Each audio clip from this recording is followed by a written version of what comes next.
church. Continue to worship the Lord. Hallelujah. Let's thank the Lord for His goodness. Hallelujah. Let's sing to the bottom of our heart.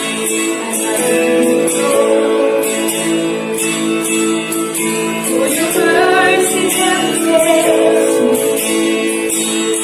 Oh my days, I've been held in your hand.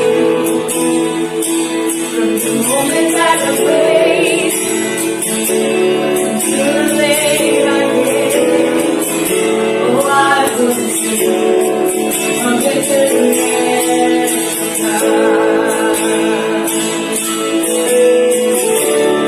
All my life you have been faithful. Yes, Lord, yes you are. And all my life you have been so good. With every breath that I am made, oh I will sing of the goodness of God. I love your voice. You have led me through the fire, and in time, you are close like no other. I know you as a father, know you as a friend, and I am in the goodness of God. All my life you have been faithful. All my life you have been so good. Every breath that I am taking, oh I will sing of the goodness of God. Your goodness is running out, it's running out today. Your goodness is running out, it's running out today.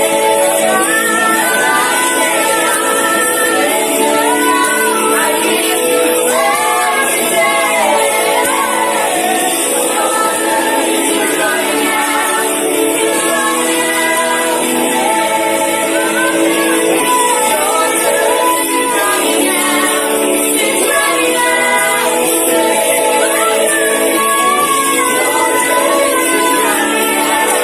it's running out today. With my life laid out, I surrender now. I give you every day.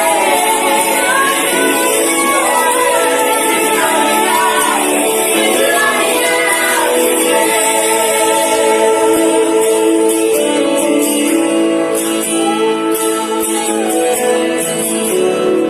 All my life you have been faithful.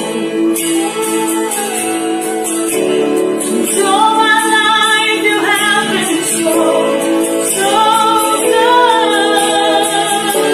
With every breath that I am taking, oh I will sing of the goodness of God. One day, all my life, all my life you have been faithful. All my life you have been so good. With every breath that I am made, oh I will sing of the goodness of God. Oh I will sing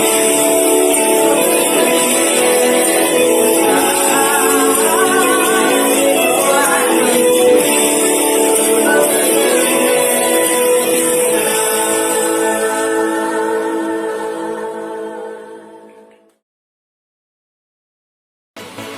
Isang mapagpalang umaga po sa inyong lahat. Tayo po ay aking binabati sa pangalan ng ating Panginoong Hesus. yung mga nasa kanya-kanyang tahanan, maging mga first time at second time na nakapanood ng aming online service, welcome po muli. Sana naman po ang pambihira at napakagandang pagkakataon na tayo po ay magkakaisa at sama-sama magpupuri, sasamba at magpapasalamat sa ating dakilang Diyos. Kaya tasahan natin ang pagbuhos ng kanyang biyaya at rumaragasang pagpapala higit pa sa ating inaakala. So, welcome po muli mga kapatid. Tayo po muna ay manalangin. Hingin natin ang paggabay ng ating dakilang Diyos. Dakilang Diyos na makapangyarihan sa lahat, amang banal, kami po God ay nagpapasalamat sa umagang ito, sa iyong kadakilaan, sa iyong pagpapala, Panginoon, at sa umagang ito, kami po ay sama-samang nagpupuri, tinataas ka namin, Panginoon, humingi ng gabay, hallelujah, at karunungan nagbumula sa iyo, upang maintindihan namin anuman ang nais na iyong iparating sa amin, Panginoon, na mensahe sa magitan o God ng iyong lingkod. At ikaw po, God, ang magbukas ng aming puso't kaisipan, mangusap ka at samahan mo kami, Panginoon, sa aming gagawin. Sa iyo namin tinatagubilin ang lahat ng mga bagay na ito sa pangalan ni Jesus. Amen and amen. So mga kapatid, magbibigay lang po ako ng konting trivia tungkol sa tinatawag na cross. Alam niyo po ba na ang mga Romano nung time na yon, kapag sila ay nagpaparusa sa panahon ni Kristo, grabe. So, akala natin ang cross ay nagsisimbolo siya ng isang kadakilaan, nagsisimbolo siya ng tagumpay, nagsisimbolo siya ng kalakasan. It is not a sign of winner, mga kapatid, but it's a sign of death. It is not a sign of abundance. It is a sign of ultimate and total loss, mga kapatid. It is a sign of status. It is a sign of ultimate expression of total humiliation and shame. So, sa history, mga kapatid, ang mga Romano, kapag nagpapahirap sila sa kanilang mga pahihirapan, mas matrabaho kapag yung i-crucify ka. Kasi kailangan doon may 4 na soldier pataas at saka may centurion. Maksaya sa pera, matrabaho, nakapagod na, maksaya pa sa pera. Pero ito yung isa sa pinakamatinding torture na maranasan ng isang biktima.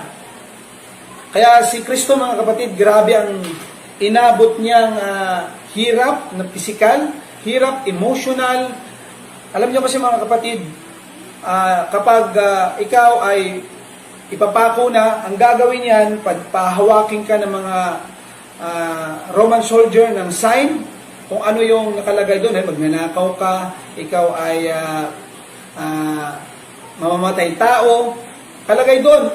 Tapos, ipoprosesyon ka nila kung saan mas maraming tao, doon ka talaga nila idadaan. Anong purpose nun? Para ipahiya ka, i-humiliate ka, talagang ibaba yung pagkatao mo, durugin yung pagkatao mo. So, ang crucifixion po, mga kapatid, ang isa sa pinaka mahirap at talagang pang-torture siya na pagpaparusa sa isang bilanggo, mga kapatid, at sa isang paparusahan ng kamatayan, mga kapatid.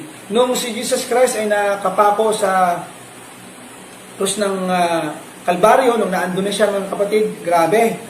Nung inabot niya doon, talagang pinagsasampal siya, pinagpapalo, talagang pinagsusuntok, pinagbumura, hanggang sa nahuburan siya, mga kapatid. Grabing naranasan ng ating Panginoong sa krus ng Kalbaryo. Pati yung nilagay sa kanyang korona ng ng tinik, mga kapatid, grabe ilang inches ang tatalim nun. Pag itinusok nun sa ulo ni Jesus Christ, talagang bumabaon. Talagang dudugo sa sobrang talim ng mga matutulis, yung tinik ng koronang yon, mga kapatid. So, yun po ang inabot ng ating Panginoon. So, ang gagawin nitong mga Roman Empire, pwede kanilang pahirapan ng matagal, pwede nilang padaliin, pwede ring ipahiya ka sa private, o sa public, o private na lang nila. Pwede rin sila may control doon, mga kapatid. So, Ngayon, bago pa si Jesus Christ makarating doon sa kanyang sa Golgotha, grabing inabot niyan. Hahampas-hampasin pa yan. May mga panghampas na talagang pag tumatama rito sa sa katawan, sa balat ni Jesus Christ. Pag hinahatak ng ganun, sumasama yung balat, yung dugo nagtumitilamsik. Kaya kung gusto nyo mapanood yung kung ano nangyari kay Jesus Christ, mas pinakamalapit na movie yung tinatawag na Passion of the Christ ni Mel Gibson. So panoorin yun mga kapatid dahil napakaganda. So tayo na po ay dadako na po sa ating pagbabasa ng salita ng Panginoon. Ganito po ang sinasabi ng aklat ng Korinto, 1 Corinthians 1:18, tungkol sa cross. For the preaching of the cross is to them that perish foolishness, but unto us which are saved, it is the power of God. So ang ating pag-usapan sa oras na to ay tungkol sa the power of the cross. So ibig sabihin mga kapatid, hindi lang pala yan ordinaryong kahoy, ito po ay mayroong kapangyarihan. Kaya ano kayang kapangyarihan meron ang cross mga kapatid? Number 1, the cross has the power to set me free from the bondage of sin. Yan ang sinasabi ng Galatians 5:1. Stand fast therefore in the liberty wherewith Christ hath made us free, and be not entangled again with the yoke of bondage. Pumiro mo, mula sa pagkakagapo sa kasalanan mga kapatid, tayo ay pinalaya doon sa krus ng Kalbaryo. Doon pala naganap ang sinasabing kalayaan na ating nakamit. Kaya mga kapatid, iba ang power ng cross mga kapatid. At meron pa rito, ang number 2 mga kapatid, ay ang ganito ang sinasabi ng 1 Peter 2:24. Who his own self bare our sins in his own body on the tree, that we being dead to sins should live unto righteousness, by whose stripes ye were healed. Pero mo, tayo na ay mabubuhay sa katuwiran ng Panginoon. Kasi dati na wala pa tayo sa Panginoon, wala talaga ang taong desire na maglingkod sa Diyos. Ayaw talaga nilang gumawa ng mabuti. Kaya maraming tao talaga makasalanan. Kasi nga namana nila yan. Pero ngayon mga kapatid, meron na tayong kapangyarihan na makalikha, nagkaroon tayo ng desire para sa katuwiran ng Panginoon. At ganito ang sinasabi rin ng Romans 5:6-8. For when we were yet without strength, in due time Christ died for the ungodly. For scarcely for a righteous man will one die, yet peradventure for a good man some would even dare to die. But God commendeth his love toward us, in that while we were yet sinners, Christ died for us. Number 3 mga kapatid, the cross has the power to convince me that I am loved. So ngayon mga kapatid, ang doon natin nalaman sa cross na tayo pala ay minamahal. May nagmamahal pala sa atin ng sobra-sobra pa sa inaakala natin. Kasi maraming tao na nagpapatiwakal, gusto na nilang tapusin ang kanilang buhay, pakiramdam nila rejected sila, pakiramdam nila nag-iisa lang sila, wala nakakaintindi sa kanila mga kapatid. Tumingin ka lang sa cross. Pag naintindihan mo ano ang cross, pag ito ay lubusan mong naunawaan mga kapatid, saka mo lang maintindihan na meron palang nagmamahal sa iyo. So, ayun. At ang pang-apat mga kapatid, the cross has the power to bring peace, reconciliation, and unity. Yan ang sinasabi ng Colossians 1:20. And having made peace through the blood of his cross, by him to reconcile all things unto himself.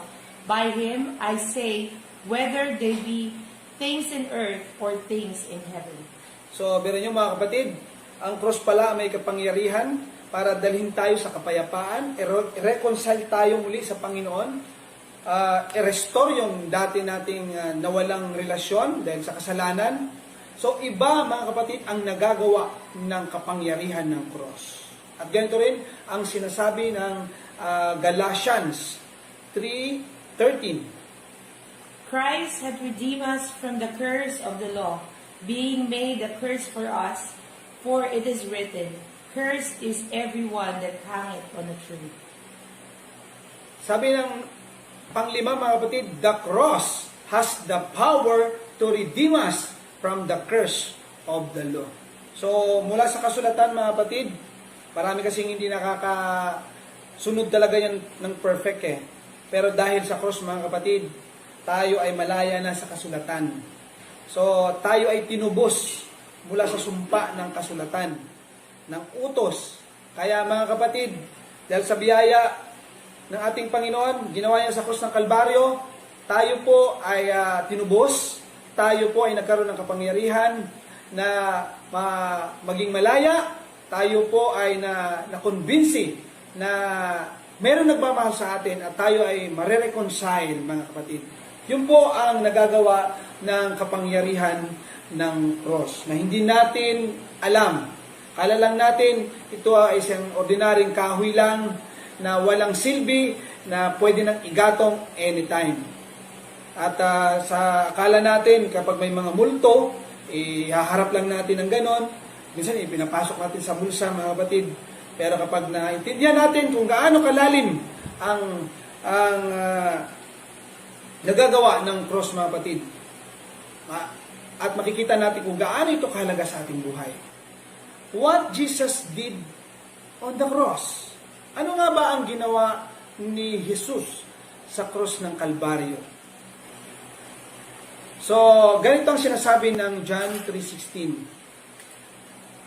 For God so loved the world that He gave His only begotten Son, that whosoever believeth in Him should not perish but have everlasting life. So, isa sa ginawa ng Panginoon, sabi ng John 3:16, for God so loved the world. So, ang ating Panginoong Jesus ay ibinigay niya na talaga ang kanyang buhay. Binigay niya na ang kanyang sarili. Ganun niya ipinakita yung kanyang pagmamahal. Saan niya yung ginawa? Doon sa krus nangyari ang mga bagay na yon. Number 1, mga kapatid, at the cross, the greatest and pure love was shown. Doon ipinakita yung pinakadakila at wagas na pag-ibig ng Diyos. Doon niya ipinakita sa atin sa cross. Kaya huwag nating baliwalain at lagi nating alalahanin ano ba ang ginawa ng ating Panginoon sa cross ng Kalbaryo. Hindi lang siya pinako doon, pinahirapan dahil lang nainis sa kanya ang Roman Empire. Yun po ay may purpose mga kapatid. Doon niya ipinakita yung kanyang pinakadakila at purong-purong pagmamahal sa atin. At number 2, ano bang ginawa ni Jesus Christ sa krus ng Kalbaryo? Ito ang sinasabi ng Isaiah 53 verse 5. But He was wounded for our transgression, He was bruised for our iniquities. The chastisement of our peace was upon Him, and with His stripes we are healed. The cross, at the cross we are healed from all our sicknesses and diseases. Mga kapatid, alam niyo po ba na kahit mga kanser, kahit ano pang uri mga tumor yan, doon sa cross naganap ang unang operation. Pag lumapit ka sa Panginoon, di mo kailan hiwain, gumastos ng malaking halaga, dahil doon sa cross ng Kalbaryo, naganap ang pagpapagaling niya sa ating mga lupang katawan. Amen. Kaya mga kapatid, grabe ang ginawa ng regalo ng Panginoon sa buhay natin. Grabe yung biyayang ipinagkaloob niya sa atin. Kaya dapat mga kapatid, naiintindihan natin kung ano ang ginawa ni Kristo sa krus ng Kalbaryo. Amen. So number 3, at the cross, He paid our sins. Mababasa natin yan sa 1 Peter 2:24. Who His own self bare our sins in His own body on the tree, that we being dead to sins should live unto righteousness, by whose stripes ye were healed. O, meron mga kapatid, inako niya ang ating mga kasalanan.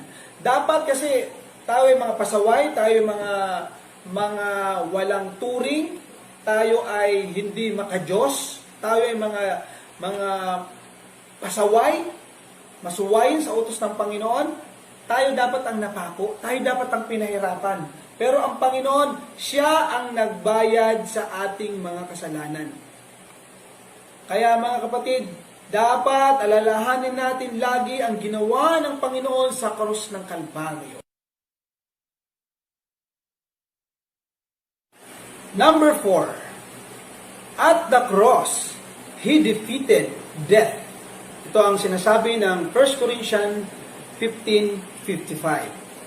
O death, where is thy sting? O grave, where is thy victory? Alam niyo po ba, doon sa cross, doon pinatay ni Kristo ang kamatayan. So, ang kasalanan, mga kapatid, ay wala ng kapangyarihan sa atin. Nabuhay na yung ating spiritual dahil doon sa cross ng Kalbaryo. Doon niya ginawa, mga kapatid. At ganito ang sinasabi ng Philippians chapter 2 verse 8. And being found in fashion as a man, he humbled himself and became obedient to death, even the death of the cross. Number 5, mga kapatid, at the cross, He demonstrate true humility. Biro mo, hindi inako ng Diyos yung kanyang, hindi niya inari yung kanyang pagka-Diyos. Pwede naman niyang magicin na lang kasi Diyos siya kapangyarihan sa lahat, mga kapatid. Pero, hindi niya inari pagkapantay niya sa Diyos, hinubad niya ang kanyang pagka-Diyos, nag-anyo siyang alipin, at muwaba siya, nagkatawang tao siya, hanggang doon sa cross, mga kapatid, naging masunurin siya. So, ipinakita ng ating Panginoon yung tinatawag na true humility, yung pure. Pag sinabi pagpapakumbaba, talagang sa krus yan, ipinakita, dinemo sa atin ni Jesus Christ. Kaya, alam niyo mga kapatid, grabe talaga. Hindi ko talaga sukat akalain kung bakit ganun na lang ang pagmamahal ng Diyos sa bawat sa atin, mga kapatid. Ako po ay nagko-compose, kaya isa po sa mga lyrics na aking nalikha ay tungkol sa cross. Sabi ko doon, yung gintong itinuring, sabi ko doon, salang ako ang may gawa, ikaw ang nagbata. Salamat sa iyong pag-ibig, ang aking puso'y may bagong himig. Napapaawit ako, mga kapatid, sa kadakalaan ng ating Panginoon. Napakabuti ng ating Panginoon. Hallelujah. Ito ang sinasabi naman, mga kapatid, ng Colossians 2:15. At the cross, He defeated Satan. So, si Satanas po ay tinalo na ng ating Panginoon. Kaya wala na po siyang kapangyarihan ngayon na overpower na po siya ng ating Panginoon. Tapos na po, sa krus ng Kalbaryo po, at tinalo ng lubusan ni Kristo ang paghahari-harian ni Satanas dito sa lupa. Kaya mga kapatid, grabe po ang ginawa ng ating Panginoon. Mabasa po natin yan sa Colossians 2:15. And having spoiled principalities and powers, He made a show of them openly, triumphing over them in it. Hallelujah. At dito naman po, pang-pito na po tayo. At the cross, He uttered the most powerful praise. Anong praise na to? Anong kataga, mga kapatid, dito? Sabi niya sa John 19:30, When Jesus therefore had received the vinegar, He said, It is finished. And He bowed His head and gave up the ghost. Alam niyo po, mga kapatid, kung merong pinakadakilang talata na pangungusap, wala na pong papantay sa sinabi ni Jesus Christ na it is finished. Anong it is finished, mga kapatid? Anong meron dyan? Anong tinapos ng Panginoon? Alam niyo po ba sa Greek word, ang ibig sabihin ng it is finished ay tetelestai. Ang ibig sabihin yan, a debt was paid. Mission accomplished. Paid in full. Done, mga kapatid. Tinapos niya na ang paghihirap natin. Kaya sa Bible, mga kapatid, sinabi niyang, nung ako pumunta rito, binigyan ko talaga kayo ng buhay na masaganang buhay. Yung paghihirap nyo, tinapos ko na yan, lumapit lang kayo sa akin, lumapit kayo sa cross. Alalahanin nyo kung anong ginawa ko sa cross ng Kalbaryo. Dapat lagi nating alalahanin, mga kapatid, na upang hindi masayang ginawa ni Jesus Christ sa cross ng Kalbaryo. Na hindi mabaliwala yung paghihirap ni Kristo. Alam nyo po, mandami pong ginawa ng ating Panginoon upang tayo matubos, upang tayo gumaling, upang tayo pagpalain, upang tayo ma-restore, upang tayo maibalik sa dati nating original na image. Kaya mga kapatid, hallelujah, kung ikaw man ngayon ay nawawala ng pag-asa, lumapit ka sa ating Panginoon. Kung pakiramdam mo walang nagmamahal sa iyo, ang Diyos matagal ka na niyang iniibig at inaantay. Sabi ko nga sa ginawa kong awit, matagal na siyang naghihintay sa iyo. Isa po yung linya sa mga ginawa kong kinumpos kong awit, mga kapatid, ng ating Panginoon, siya ang unang nagmahal sa atin. Madalas na maraming panahon, inuuna natin yung ating mga kagustuhan, yung ating mga pangarap. Pero ang Diyos, ang kanyang priority, ang kanyang pangarap, ikaw. Yung iyong future na dapat na hinanda niya. Pero binigay niya yung buhay niya para makarating ka sa kanyang hinandang kaharian. Buhay na walang hanggan ang kanyang regalo sa iyo.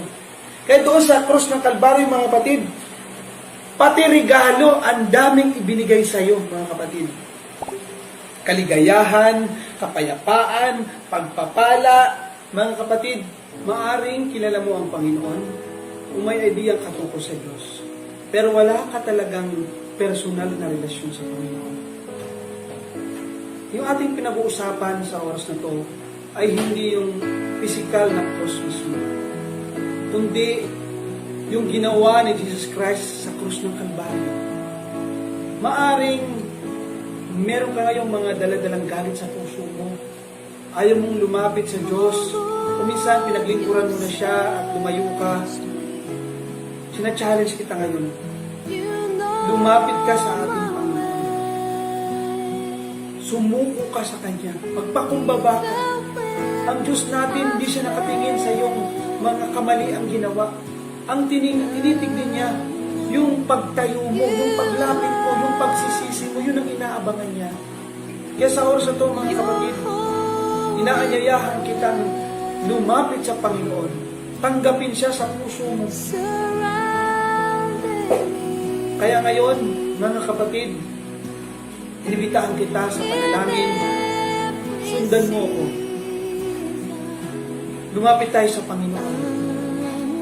Dakilang Diyos, hallelujah, na makapangyarihan sa lahat, Panginoon. Maraming salamat sa iyong pag-ibig, Panginoon. Maraming salamat sa iyong ginawa sa krus ng Kalbaryo. Humihingi po ako, Panginoon God, ng kapatawaran sa oras na ito.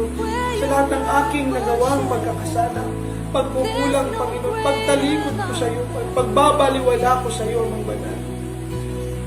Kaya sa oras na ito, Amang Banal, hallelujah, lumalapit po ako sa iyo. Tanggapin niyo po ang aking pagsamo, Panginoon. Pinapapasok po kita sa aking puso. Tinatanggap po kita, Panginoon. At humihingi po ako ng paglilinis sa oras na ito dahil ako isang makasalanan, Panginoon. Hallelujah. At tulungan niyo po ako, Panginoon, at tuluyang makalapit sa iyo ng lubusan. At sa oras na ito, hallelujah, akin pong inalalagak sa cross, Panginoon. Aking isinusukot, ibinibigay, Panginoon, sa cross. Hallelujah, yung aking mga galit, yung aking mga hinampo sa buhay, yung aking pagsisilpiti, yung lahat ng mga paghihirap ng aking naranasan, Panginoon, sakit ng kalooban, inilalaga ko ito sa cross, Panginoon. Maraming salamat, O God, sa umagang ito. Naintindihan ko, Panginoon, kung anong ginawa mo sa cross ng Kalbaryo. Anong kapangyarihan ang binibigay mo sa amin. Hallelujah, kung kami ay lalapit sa iyo, lalong higit, alalahanin namin lagi ang ginawa mo sa cross ng Kalbaryo. Paano kami nilinis, paano mo kami pinagaling sa aming mga naramdaman, paano mo kami hinugasan sa aming mga kasalanan, Panginoon. At Panginoon, hallelujah, maraming salamat dahil muli mo kami nire-reconcile. Nagkakaroon po pa inugan ng reconciliation sa oras ng Diyos.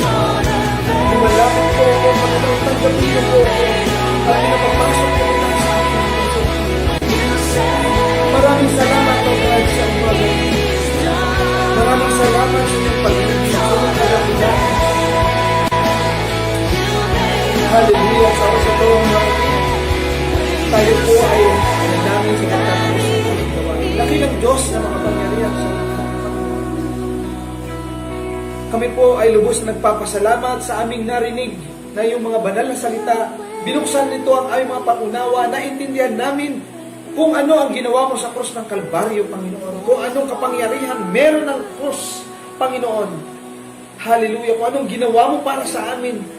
Paano ka nagpakita ng pagmamahal, paano ka nag-model ng pagpapakumbaba, Panginoon. Paano mo kami, hallelujah, itinayo mula sa pagkakabagsak, Panginoon. Paano mo kami tinubos mula sa kasalanan. Hallelujah, hallelujah. Maraming salamat, O God. At dalangin namin yung aming mga narinig ay amin itong pagbubulay-bulayan araw at gabi upang magkaroon kami ng mabuting kawakasan, Panginoon. Salamat, Panginoon God, sa aming mga tutunan sa hapon na ito. Pagbabayan mo kami sa aming pansamantalang pag-iwalay. Palain mo ang aming mga kapatid sa kanya-kanyang tahanan. Hallelujah. At kami, ang Panginoon, ay magkakaroon, Panginoon God, sa oras ito ng bagong pag-asa